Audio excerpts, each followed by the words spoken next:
what should be posed to Somalia and other states in the region is you're not going to force Somaliland back into your orbit unless they want to be in your orbit, which basically means you have to perform better.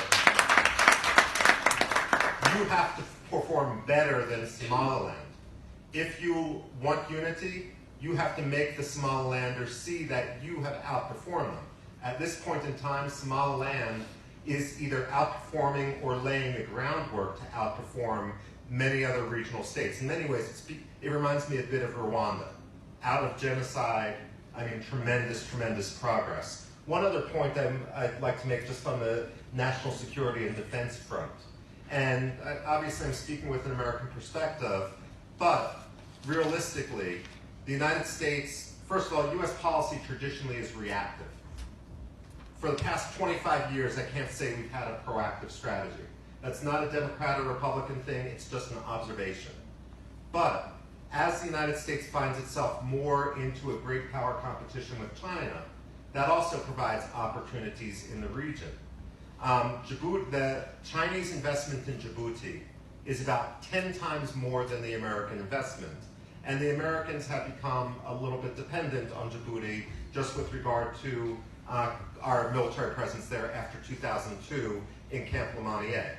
Now, especially after recent tensions with Turkey, between the United States and Turkey, and one of the things that's always prevented a more proactive American policy towards Turkey has been the presence of the Incirlik Air Base. We didn't want to lose that base.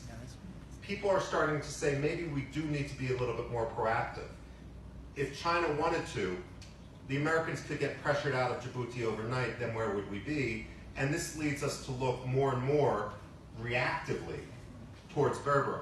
Now, I used to teach American political history at Yale University. And one of the first ice-breaking questions I'd ask my students was, what is your earliest political memory? What's ancient history? And it would be 10 years ago.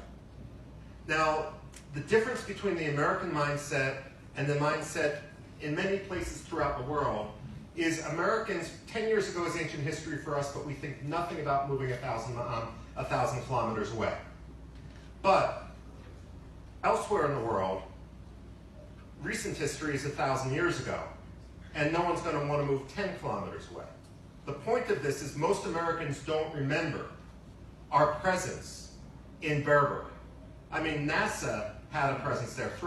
In the latter part of the Cold War, we had a presence there, and therefore it's useful. I mean, a lot of people forget that the United States recognized Somaliland in 1960, as did all the other Security Council members at the time.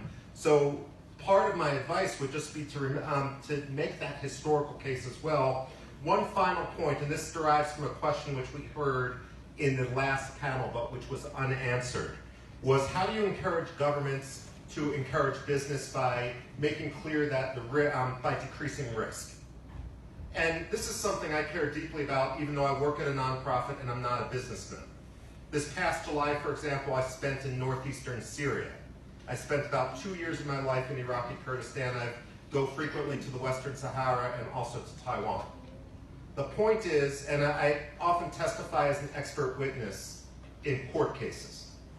And one of the issues when it comes to risk, just my advice is, there is absolutely no reason in precedent, even if Somaliland doesn't have diplomatic recognition, why it can't be differentiated.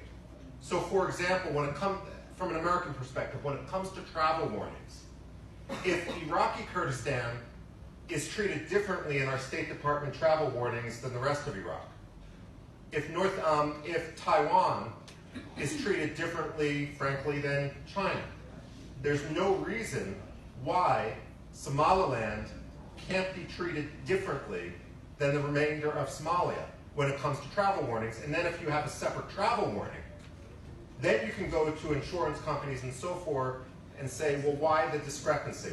What I'm trying to say is, this is just one example, and I'll stop to give the rest of the panel time, but it's one example where precedent exists to have a procedure to get, everyone knows where we want to be, or where you want to be, but to do the step A, B, C, D, and E within the government bureaucracies, to have them treat Somaliland differently, even if no one is prepared at this point in time to go the extra step. We've done it with Iraqi Kurdistan, where the Americans have a consulate. We've done it in Taiwan, where the Americans have an office. We don't recognize them. We had an ambassador in northeastern Syria until quite recently, even though most people didn't recognize it. There is precedent there, and I'd urge Somaliland to make that case, not just on the economic aspect, but on the national security aspect, because it's all tied together.